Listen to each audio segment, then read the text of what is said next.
tibbil qulubi wa dawaiha wa afiyatil abdani wa shifaiha wa nuril absari wa diyaiha wa ala alihi wa sahbihi ajma'in. Subhanaka la ilma lana illa ma 'allamtana innaka antal alimul hakim. Pengurus masjid yang sama kita hormati, Bapak Ibu jamaah Maghrib dan Isya yang dimuliakan Allah. Alhamdulillah, kembali kita bersyukur memuji Allah. Allah berikan kekuatan dan kemauan untuk memperbanyak duduk di tempat yang mulia ini, berkumpul sambil memasang niat beriktikaf. Tentunya kita berharap semoga kita berkumpul di dunia seperti ini, semoga kita juga bertetangga di dalam surganya Allah nanti. Kemudian kita berselawat kepada Rasulullah Muhammad. Allahumma salli ala Sayyidina Muhammad. Semoga selawat dan salam kita Allah sampaikan kepada orang yang sangat kita cintai dan kita rindukan. Walaupun sampai hari ini kita belum pernah melihat wajah beliau, kita belum pernah mendengarkan suara beliau, tentu tapi kita sangat yakin dengan apa yang telah beliau bawa dan yang telah beliau tinggalkan untuk kita semua. Semoga kita semua juga Allah mudahkan untuk meraih syafaat dari Nabi besar Muhammad sallallahu alaihi wasallam. Bapak Ibu yang dimuliakan Allah Subhanahu wa taala, pada pertemuan kali ini saya akan mengambil referensi dari potongan firman Allah surat Ar-Rum ayat 54. Surat Ar-Rum adalah surat yang ke-30, nomor ayat 54. A'udzu billahi minasyaitonir rajim. Bismillahirrahmanirrahim. Allahul ladzi khalaqakum min dha'fin thumma ja'ala min ba'di dha'fin quwwah thumma ja'ala min ba'di quwwah dha'fan wa syaibah. Artinya, Allah lah yang telah menciptakan kamu min dha'fin, asal mula kejadianmu dalam keadaan lemah. Thumma ja'ala min ba'di dha'fin quwwah, setelah Allah ciptakan kita dalam keadaan lemah, kemudian Allah jadikan kita menjadi kuat. Thumma ja'ala min ba'di quwwah dha'fan wa syaibah, setelah Allah jadikan kita kuat, kemudian Allah jadikan kita lemah lagi. Dan lemah kedua ini saat itu uban kita bertumbuhan. Bapak-bapak, ibu-ibu jamaah yang dimuliakan Allah Subhanahu wa taala. Jadi ada 3 fase yang akan kita lalui dalam hidup ini, Bapak Ibu. Bagi kita yang Allah panjangkan umur kita, kita lalui 3 fase ini. Pertama, fase lemah. Kemudian yang kedua, kita akan kuat. Yang ketiga, kita akan lemah lagi. Saat itu uban kita bertumbuhan. Kira-kira Bapak Ibu yang hadir malam ini banyak di fase yang mana nih Pak? Ya, saya tidak nuduh Pak. Tapi kita di fase kedua dan ketiga inilah kita malam ini. Ada di fase kedua masih kuat, ada yang sudah masuk ke fase ketiga, beransur lemah. Saat itu kita akan beruban. Jadi orang-orang yang Allah panjangkan umurnya pasti melewati fase ini. Pertama adalah fase lemah. Awal mula kita diciptakan, kita ini sangat lemah. Bukan lemah lagi, tapi sangat lemah. Kita diciptakan dari setetes air yang hina, di mana saking hinanya ya malu kita menyebut air itu di masjid ini. Itulah asal mula kejadian kita. Air itu kemudian berubah menjadi darah. Kemudian darah itu membeku, jadilah dia segumpal daging. Kemudian daging itu tumbuhlah tulang belulang.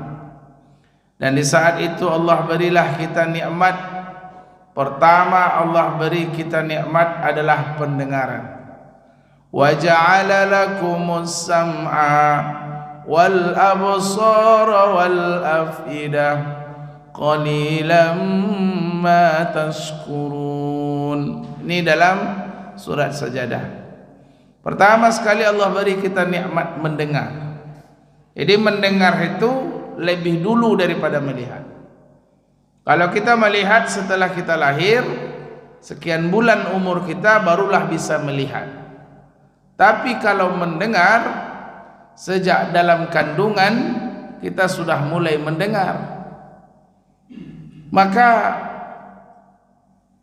ketika ibu-ibu sedang hamil, perbanyaklah memperdengarkan Al-Quran kepada calon bayi kita. Karena sejak situ dia sudah mulai mendengar. Kemudian setelah 9 bulan 10 hari lamanya dalam rahim, ada ulama yang menyebutkan selama-lama hamil ada yang 2 tahun. Ada ulama yang menyebutkan selama-lama hamil 4 tahun. Ada ulama yang 4 tahun dalam kandungan, Bapak Ibu. Ada Imam Syafi'i. Makanya pendapat Imam Syafi'i itu hamil yang paling lama itu adalah 4 tahun. Kenapa beliau berani berfatwa 4 tahun? Karena beliau sendiri 4 tahun dalam kandungan. Makanya tak heran kalau umur 9 tahun beliau sudah hafal Quran 30 juz. Karena dalam kandungan beliau sudah 4 tahun. Ada bapak ibu di sini yang 4 tahun dalam kandungan? Tidak ada, Bapak Ibu. Begitu luar biasanya Imam Syafi'i. Setelah kita 9 bulan 10 hari lamanya dalam kandungan, kita lahir, datanglah kita ke dunia ini. Maka pertama sekali kita diperdengarkan suara yang sangat indah, itulah suara ayah kita. Suara yang kita dengar adalah suara ayah kita. Saat ayah kita mengumandangkan azan ke pangkal telinga kita, hayya 'alas shalah, itulah suara yang kita dengar pertama, Pak. Makanya sering saya sampaikan, bapak-bapak ini memang wajib pandai azan, Pak. Bapak-bapak memang wajib pandai azan. Bukan berarti mesti azan di masjid ini, tidak juga. Sekurangnya kita bisa mengazankan anak atau cucu. Makanya wajib kita laki-laki ini pandai azan, Pak. Jangan nanti buat malu bapak-bapak. Disuruh dokter mengazankan anak, azankanlah Pak anak bapak ni. Allahu Akbar, Allahu Akbar, Allahu Akbar. La ilah, kata dokter. Sudah azan tu Pak, itu takbiran tu. Azan disuruh azan. Yang azan yang mana? Kan parah tu Pak. Tak pandai dia mana, tak tahu mana yang azan, mana yang takbiran. Itu parah. Makanya Bapak Ibu, kalau ada bapak-bapak yang belum bisa azan, latih-latihlah di rumah, Pak. Latih-latih di rumah. Ini muazzin kita luar biasa nih. Maka saya sering bilang sama Mas Amir, muazzin Masjid Munawwarah ini mantap-mantap. Ya, suaranya panjang-panjang. Ya alhamdulillah. Makanya bapak-bapak kalau mau latihan azan jangan malu-malu, Pak. Latihan, tidak malu Bapak Ibu di masjid, di rumah latihan sendiri. Bantai azan nanti di rumah. Ibu jangan patah-patahkan pula di belakang. Mantap-mantap je lah. Bilang mantap ya. Memang mantap suara bang-bang. Walaupun kurang mantap, bilang aja mantap, mantap. Jangan dipatah-patahkan. Pas azan bapak latihan sendiri. Deh bang, cukuplah sekali gua bang azan bang. Sakit palu dia kalau dengar suara bang. Kalau dihidupin suara ambulan tu, didengar suara bang rancak suara ambulan. Saja itu tidak mau bapak itu lagi latihan. Maka pandai kita, mesti wajib kita azan, Bapak. bisa azan, setidaknya bisa menyambut kedatangan anak kita dengan suara azan. Nah, saat itu kita lemah, kita belum bisa melihat pertama datang, belum bisa merangkak, belum bisa berjalan, apalagi berlari. Nah, di saat itu umur bertambah, usia pun bertambah, mulailah kita menjadi kuat. Thumma ja'ala min ba'di du'fin quwwah, kita akan menjadi kuat. Tenaga akan semakin kuat, mulailah kita berprofesi, ada yang jadi polisi, ada yang jadi pedagang, ada yang jadi dokter, ada yang menjadi PNS, ya. Tapi itu juga tidak selamanya, Bapak Ibu. Summa ja'ala min ba'di quwa du'fan wa syaibah. Setelah sekian lama kita akan kuat, kita masuk fase ketiga, kita akan lemah. Saat kita lemah dan uban kita akan bertumbuhan. Jadi uban itu Bapak Ibu ada dalilnya dalam Quran. Surat Ar-Rum ayat 54. Maka bapak-bapak, ibu-ibu, kalau ada yang sudah mulai beruban, jangan terlalu panik dengan uban, Pak. Tidak usah terlalu risau dengan uban yang tumbuh, karena memang alamiahnya memang seperti itu. Setiap orang yang Allah panjangkan umurnya, salah satu tandanya itu tumbuh uban. Wa man nu'ammirhu nunakishu fil khalqi afala ta'qilun. Ketika kita masuk fase ketiga ini, maka saat itu nikmat-nikmat Allah akan berkurang. Apa nikmat-nikmat Allah akan berkurang? Pertama, tentunya tenaga semakin lemah. Tenaga semakin lemah, Pak. Genggaman kita sekarang tak lagi sekuat genggaman dulu. Kenapa semakin lemah? Karena Allah mendidik kita agar jangan terlalu kuat menggenggam dunia. Semakin bertambah usia, kurangilah menggenggam dunia, jangan terlalu kuat. Karena sebentar lagi dunia ini akan kita lepaskan untuk selama-lamanya. Sebentar lagi dunia ini juga akan ditinggalkan untuk selama-lamanya. Jangan terlalu kuat menggenggam harta. Bukankah harta itu hanya terbagi kepada tiga? Pertama, ma'akala fa'afna. Apa yang kita makan akan menjadi busuk. Apa yang kita pakai akan menjadi lapuk. Apa yang kita sedekahkan itulah yang akan menjadi milik kita. Dan sisa daripada yang tiga itu, zahibun wa tarikul linnas, semuanya akan kita tinggalkan dan akan dibagi-bagi oleh orang-orang sepeninggal kita. Maka jangan terlalu kuat menggenggam dunia, perbanyaklah bersedekah untuk diri kita.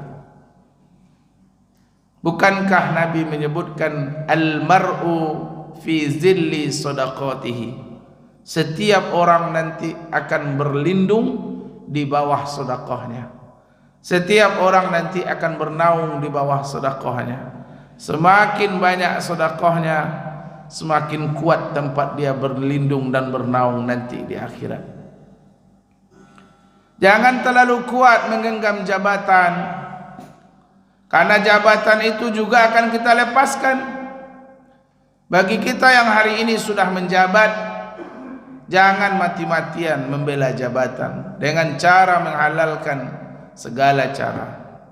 Sikut kiri kanan, jilat atas bawah, yang penting kita aman. Bagi kita yang belum mendapat jabatan, yang ada rencana nanti 2024 yang mau menjabat, jangan mati-matian untuk mengejarkan jabatan itu dengan menghalalkan segala cara. Kalau kita mau menjabat, ingin menjadi pejabat, maka dapatkanlah jabatan itu dengan cara yang baik. Banyak orang menghalalkan segala cara asalkan dia bisa menjabat, asalkan dia bisa duduk, berjanji setiap tempat, setiap sudut menebar janji, walaupun dia sendiri tak yakin bisa memenuhi janji itu. Di mana duduk di situ berjanji. Saking banyaknya dia berjanji sampai lupa dia dengan janji. Maka ini cara yang tak baik. Ketika kita sudah memulai sesuatu dengan cara yang tidak baik, maka akhirnya juga tidak akan baik. Maka jangan terlalu kuat menggenggam jabatan. Apalagi tanda kita tua, pandangan mata semakin kabur. Dulu matanya terang, luar biasa terangnya Pak. Kalau pepatah orang Padang, bakile ikan dalam air, tantu jantan betino. Mak tu iyo. Ya. Bakile ikan dalam air, tantu jantan betino. Itu tarang mata bapak tu. Ya, mode itu tarangnya dulu Pak. Ya, itu dulu. Kalau kini jangankan ikan Pak, orang berkilek di muka rumah tidak tahu ni tu orang tanda. Ya, lewat orang di muka rumah tu tidak tahu tu orang tanda. Lain nampak di bapak ibu ambo ceramah di muka kok, lain ustaz, ada hitam garik-garik mereka aja. Cuma tidak tahu kami wajahnya. Entah oleh orang tanda. Karena pandangan kita semakin kabur. Kenapa pandangan mata semakin tua semakin kabur? Karena Allah ingin mendidik kita agar mempertajam mata hati. Bahwa kebutaan mata zahir ini belumlah berbahaya, tapi buta mata hati itulah bahaya besar bagi seorang muslim. Banyak orang yang Allah butakan mata zahirnya, tapi Allah terangi mata batinnya. Ada orang yang buta kedua matanya dari lahir, tapi dia bisa hafiz Quran 30 juz. Kenapa? Karena memang daya ingatnya kuat, kemudian mata hatinya betul-betul terang. Banyak orang yang memang Allah lemahkan untuk dunia, tapi Allah kuatkan untuk akhirat. Ada acara hafiz Quran, hafiz cilik Indonesia di RCTI setiap bulan Ramadan Pak. Saya hobi nonton itu Pak. Ada salah satu peserta yang gagap. Ketika dia tampil ditanya juri berapa hafalannya, dia gagap. Tidak bisa dia menjawab. Ketika ditanya dengan siapa belajar di rumah, dia tidak bisa menjawab. Tapi ketika dia dipancing dengan Al-Quran, Antum asyaddu khalqan amis sama'u banaha, langsung disambungnya Pak. Rafa'a samkaha fasawaha wa aghtasa laylaha wa akhraja duhaha. Sampai habis dia mengaji tak ada gagap sedikit pun. Fasih, bacaannya fasih, suaranya bagus. Setelah selesai dia mengaji, ditanya lagi oleh juri, ya bagaimana metode belajar di rumah, dia gagap lagi. Tidak sanggup. Ini yang luar biasa. Allah lemahkan fisik dunianya, tapi Allah kuatkan untuk akhirat. Cerita dunia dia gagap, cerita Quran dia fasih. Ini beda dengan kita Pak. Kalau kita tipe mengaji yang gagap, disuruh mengaji ai, tapi disuruh mota Pak tak ada gagap, fasih Pak.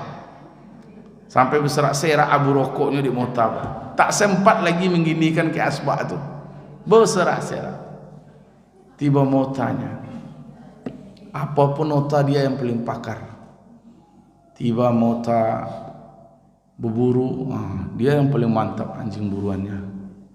Tiba mota memancing, dia jangan ditanya lagi kemana dia hendak pergi, dia paling mantap memancing. Tiba mota mengaji, dia yang paling pakar, mulai dari hakikat, syariat, makrifat sampai tarikat, masak, sembahyang tak nampak sekalipun. Ini tiba mota Pak.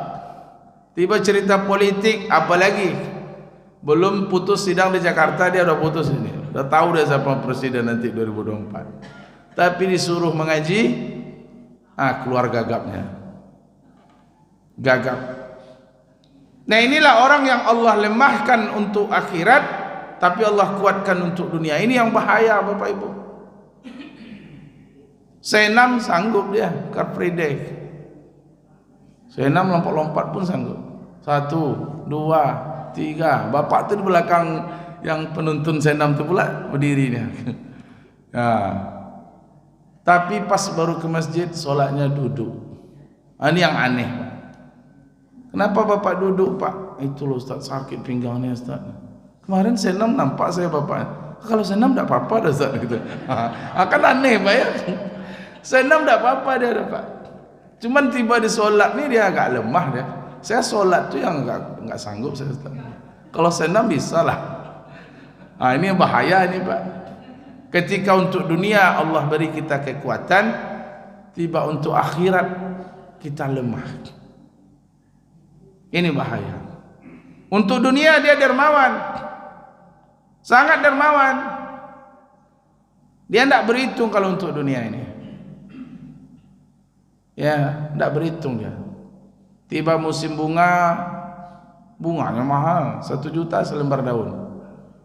Tiba musim sepeda, sepedanya 50 juta belinya. Bisa lipat 3 sepeda itu. Tiba musim batu cincin, 20 juta batu cincin. Tapi baru kurban, dia nawar tu. Tidak bisa 2,5 di sini. Masjid situ 2,5, masa sini 28. Ini Pak, kalau untuk akhirat tu agak berat dia Pak. Ya ngasih uang 2,5 tu agak berat dia. Kalau untuk akhirat. Nah ini adalah sebuah bahaya Bapak Ibu. Ketika Allah lemahkan fisik dunia, mungkin kita Allah ingin memberikan pendidikan agar memperkuat kita untuk akhirat ini. Buta mata dunia biar semakin kuat dan tajam mata hati kita. Lemah fisik dunia, maka perkuatlah batiniah kita. Karena inilah yang bisa kita bawa nanti ketika kita akan meninggalkan dunia ini untuk selama-lamanya. Ini adalah fase ketiga. Mata semakin kabur, Allah ingin memperkuat mata hati. Tenaga semakin lemah, Allah mendidik kita jangan terlalu kuat menggenggam dunia. Orang tua perasaan semakin sensitif. Semakin sensitif. Sedikit-sedikit murah tersinggung. Menantu yang marahi anak dia pula yang tersinggung. Dia pengen diperhatikan, terus kurang saja perhatian anak-anak, dia tersinggung. Kenapa sensitif? Karena Allah mendidik kita, cinta yang abadi itu adalah cinta kepada Allah SWT. Tidak ada cinta yang abadi di dunia ini, Bapak dan Ibu yang dimuliakan Allah. Maka kita belajar bagaimana kita untuk mengurangi cinta kepada makhluk. Jangan sampai mencintai makhluk melebihi cinta kepada Allah Subhanahu wa taala. Berapa banyaknya di luar sana orang-orang yang mencintai anak-anaknya, terkadang anak-anaknya itulah yang menjerumuskan dia ke neraka. Anak-anaknya lah yang menjerumuskan dia ke jurang neraka. Saking cintanya mereka kepada anaknya, sampai mereka menghalalkan segala cara untuk memanjakan anak dan keluarganya. Sampai dia tak sempat menjalankan perintah Allah, saking mereka cintanya kepada anak dan keluarga. Saking mencintai dia istrinya, sampai dia tak sempat melakukan perintah Allah karena ingin memanjakan anak dan istrinya. Maka kita belajar untuk mengurangi mencintai makhluk ini, jangan sampai melebihi cinta kepada Allah Subhanahu wa taala. Kemudian masuk fase ketiga ini, Allah akan semakin kurangi nikmat kita. Satu persatu nikmat ini akan semakin berkurang. Selera makan tak sama lagi dengan seperti dulu, Pak. Sekarang dah banyak dah pantangnya. Makan garam tak boleh, makan santan pun tak boleh, makan minyak tak boleh, makan cabai dikurangi. Jadi makannya apa lagi Pak? Nasi putih je lah Bu. Ya agak dilembekkan masaknya. Nanti ibu rebus saja bayam, nanti tidak usah pakai garam, tidak usah pakai bawang. Itu aja makan ya. Ya, memang tak enak di atas Bu, tapi nanti di bawahnya enak. Kalau ibu makan enak-enak di atas, di bawah nanti tak enak. Enak di atas tak enak di bawah. Makan cabai memang enak di atasnya, tapi tiba di bawah nanti tak enak. Semua dikurangi. Walaupun uang kita banyak di deposito, tapi nikmat itu akan semakin dikurangi. Dan itu akan terus semakin berkurang. Nikmat itu akan semakin berkurang ketika kita masuk fase ketiga. Maka sebelum masuk fase ketiga ini, Bapak Ibu yang dimuliakan Allah, bagi kita yang malam ini hadir, yang masih di fase yang kedua, mari siapkan modal sebelum memasuki fase ketiga ini. Apa modalnya? Pertama adalah ilmu, Pak. Memang butuh ilmu yang banyak sebelum kita masuk fase ketiga ini. Apa yang akan kita amalkan nanti di hari tua? Berapa banyaknya orang tua yang kadang hanya bisa menangis di hari tuanya.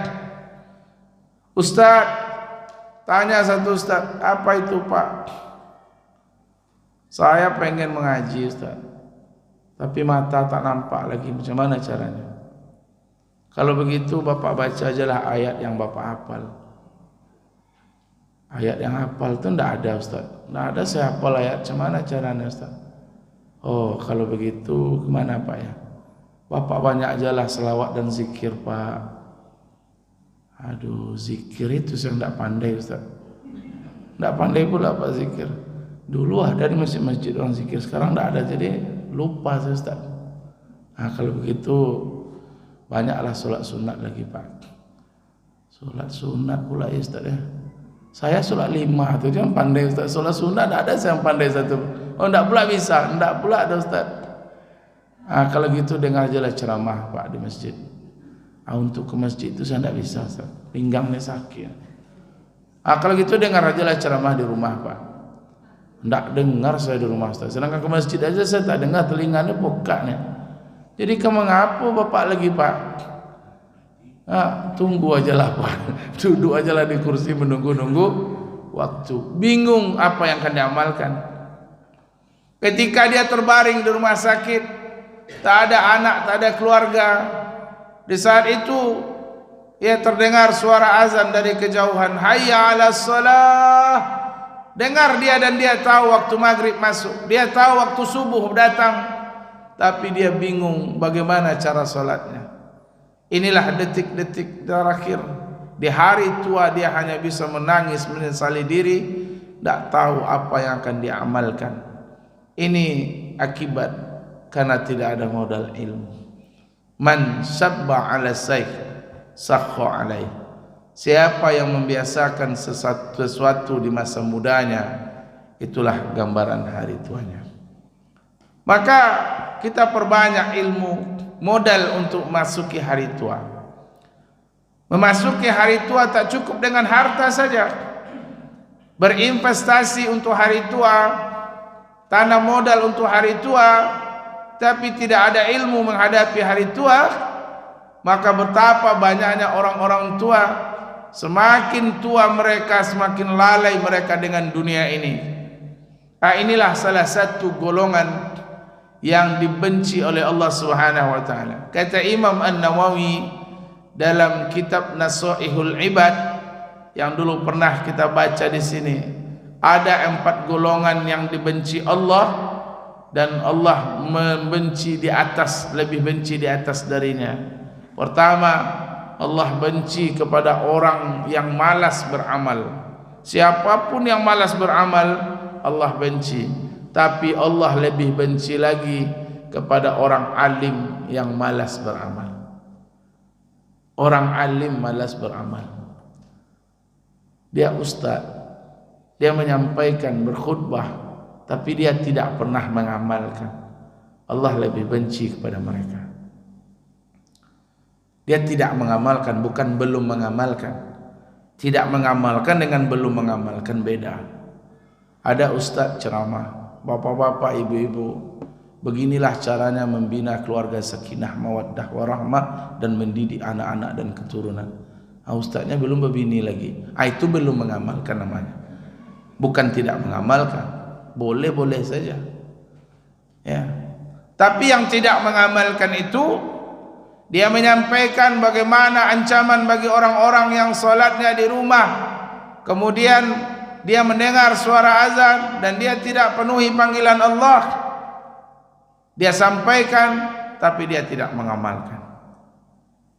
Kaburat maqtan indallah an taqulu ma la taf'alun. Betapa besarnya kemurkaan Allah bagi orang yang mengatakan sesuatu yang tidak pernah diamalkan.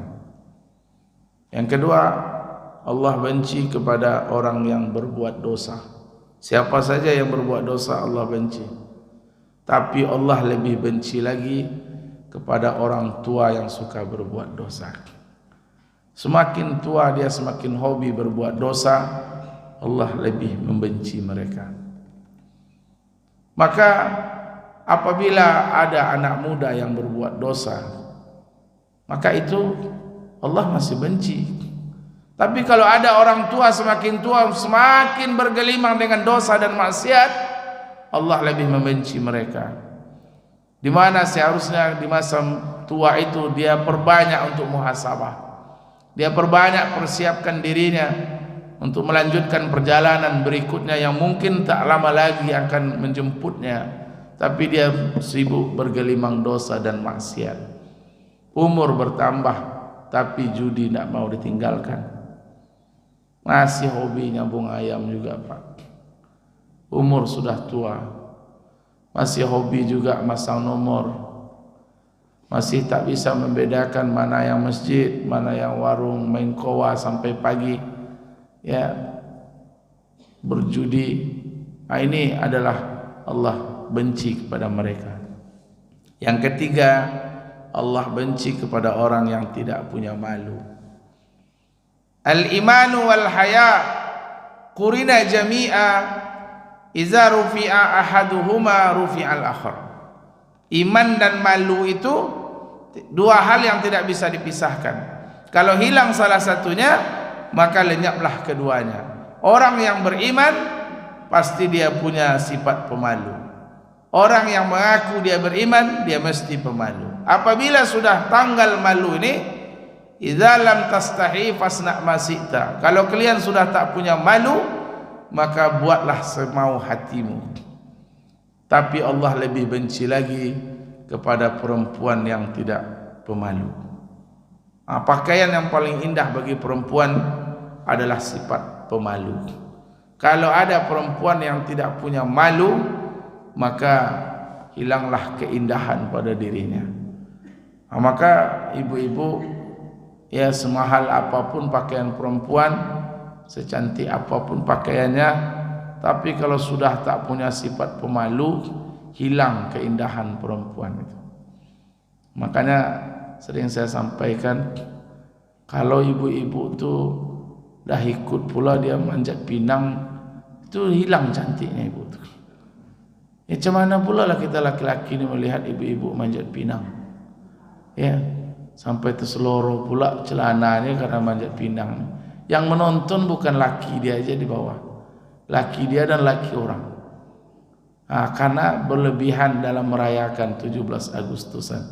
Ini adalah sebuah tanda perempuan kalau sudah tak punya malu, fasna masita, dia akan berbuat semau hatinya.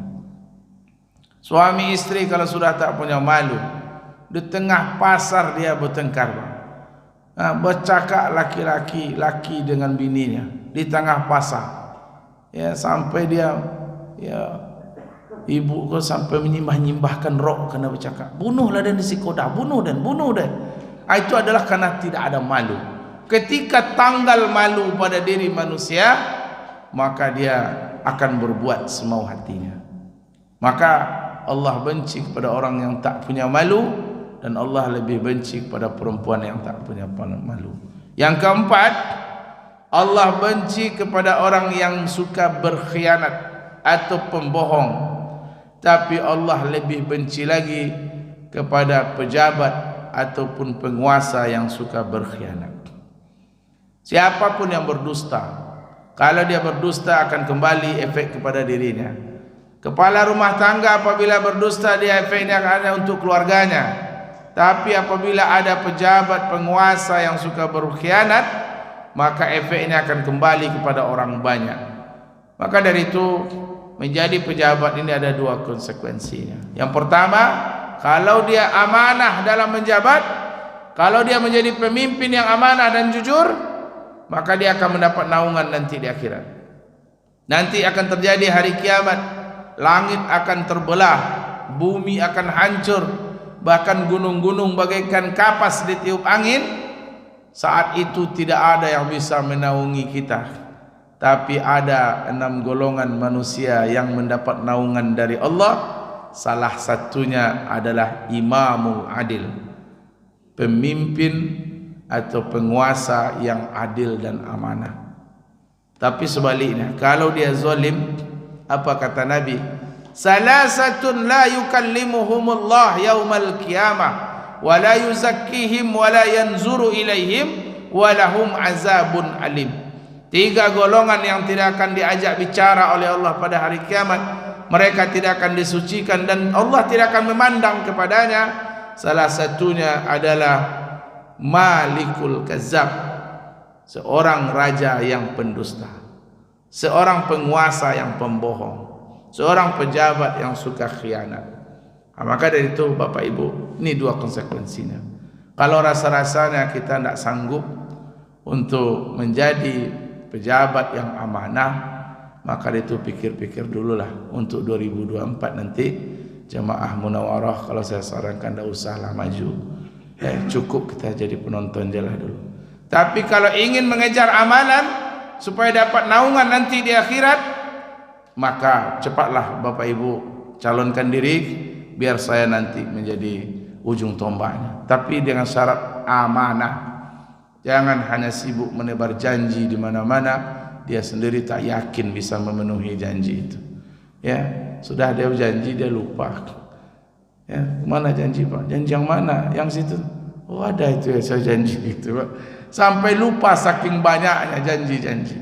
Inilah Bapak Ibu, mudah-mudahan masuki fase ketiga ini, Allah pertajam mata hati kita, Allah kuatkan batiniah kita, agar kita menjadi orang tua yang dicintai oleh manusia, dicintai oleh para malaikat, dan dicintai oleh Allah Subhanahu wa ta'ala.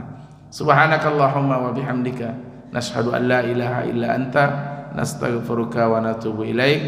Assalamualaikum warahmatullahi wabarakatuh.